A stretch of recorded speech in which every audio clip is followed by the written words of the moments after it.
Of course, out of the German Cup, pretty much out of the Champions League and dropping more points in the Bundesliga. He spoke to Archie after the game. Thomas Tuchel with me now.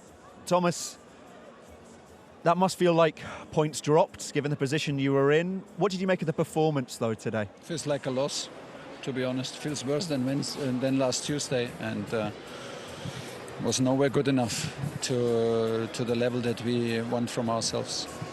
What was missing exactly? Everything, pretty much everything, like determination, hunger, speed, rhythm. We need to play faster, we need to play more precise.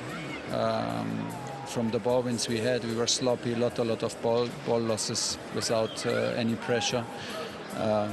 We lacked pretty everything, and so it's a big surprise because I don't know why, but it's like this. You say you don't know why.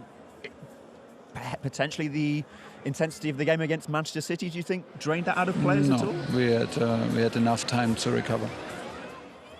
When it comes to today, Dortmund have dropped points. Does that energise you at all? No, I don't care about any other results. I just care on things that I can influence. It's the performance of my team, and the performance gives you results, and the performance today was not good enough to get results. I cannot care less about any other teams.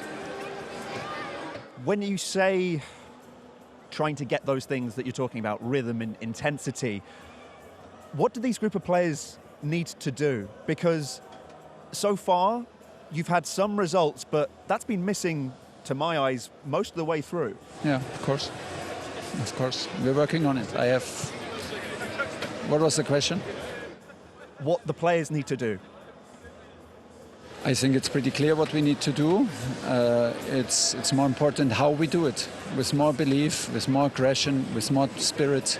It's not what we have to do, it's how we do it. It's how we do things, and how we did the things today was not enough to win a game of football on a high level. Do you believe you can beat Man City? It's not the question today. It's not the question today. Today is no, like it's no. It's if. It's your job to do all your talks around the game and talk all about the ifs. I'm talking about the reality. The reality is here right now, and not on Wednesday. All good. Thomas, thank you very much. Thank you very much for watching ESPN FC on YouTube. For more highlights, analysis and exclusive content, be sure to subscribe.